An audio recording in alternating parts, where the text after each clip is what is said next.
Salut à tous, c'est Robin, j'espère que vous allez bien. Aujourd'hui, je vais vous montrer comment arrêter d'être tout le temps sur son iPhone. Alors la méthode est très simple. Il suffit juste de mettre toutes vos applications dans un dossier et d'avoir juste un fond d'écran sur votre écran d'accueil. Ensuite, oui, il y a la partie où il faut ranger toutes les applications dans un dossier. Je vais vous montrer un exemple. Voilà, on va faire ça. Voilà, on va lâcher tout. Par exemple, vous allez appuyer longtemps sur une application. Merde, pardon. Voilà. Et vous allez cliquer sur toutes les applications. Ça vous permet de déplacer plusieurs applications en même temps. Mais de ranger dans un dossier. Voilà. Pratique, non? C'est une méthode bien sûr qui existe depuis iOS 11. Et ben, pour venir sur une application, vous allez juste taper l'application que vous voulez, par exemple Facebook. Vous cliquez sur Facebook. Si vous voulez aller sur Snapchat, bon, soit c'est donné par la suggestion de série, soit vous tapez S et vous allez sur Snapchat. Ensuite, si vous voulez aller sur Twitter, vous tapez TW, vous allez sur Twitter. En fait, cette méthode permet de gagner beaucoup de temps. Alors, je vais vous expliquer un peu plus en détail mon ressenti sur cette méthode. Alors, au début, c'était difficile. C'était vraiment gênant de ne plus avoir d'application sur mon écran d'accueil. Mais, au fur et à mesure, juste pour vous dire, je passe 2 fois maximum sur Facebook. Parce qu'en fait, le truc, c'est que je ne vois plus d'application sur mon écran d'accueil. Donc, ça va me permettre d'arrêter à chaque fois d'aller sur Instagram, sur Snapchat, Twitter, Facebook, etc. Je passe plus mon temps sur Fortnite, qui est juste là, que sur d'autres applications comme les réseaux sociaux. Je passe aussi beaucoup de temps sur YouTube, qui est juste là. Bon, bien sûr, vous mettez votre dossier en bas là. Ensuite, vous mettez 3 applications qui vont vous servir. Surtout pas Snapchat, surtout pas Twitter, ni Facebook, ni Instagram. YouTube, encore vous pouvez pas mettre, car c'est juste des vidéos en soi. Messagerie, vous pouvez aussi. Safari, vous pouvez aussi. Ensuite, les autres applications, il vaut mieux éviter.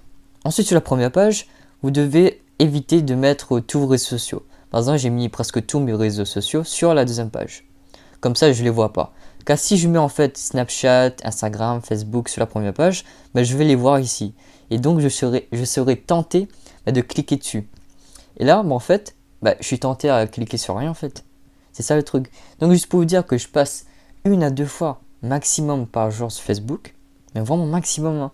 Snapchat, bon, à cause des notifications, je vais tout le temps dessus. Là, j'ai désactivé les notifs de Snapchat. Et franchement, je n'y vais pratiquement plus dessus. Instagram, pareil. Instagram, allez, 3-4 fois par jour maximum, contrairement à plus de 10 fois par jour. Donc, c'est un vrai changement. Je suis plus sur YouTube, Fortnite et des fois sur Safari. En parlant, cette idée ne vient pas de moi.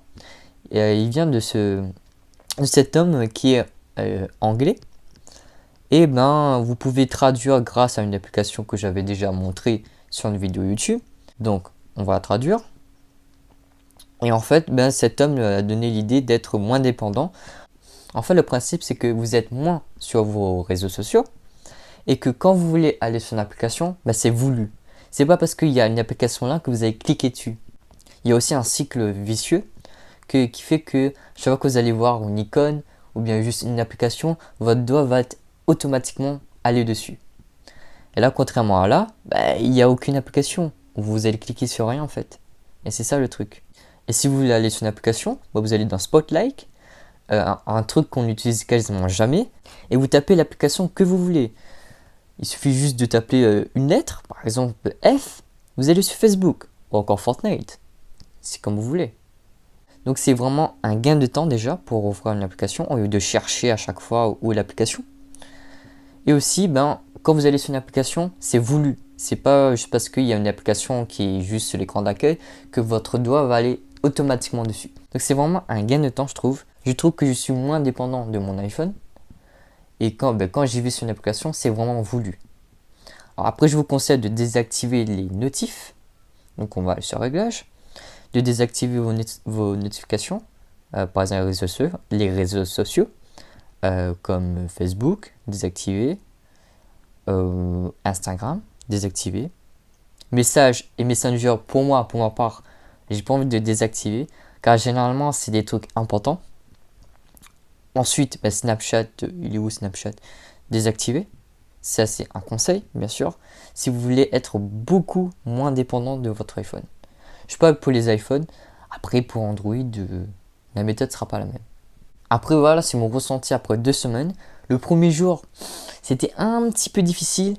Mais après, franchement, au fur et à mesure, je me suis fait.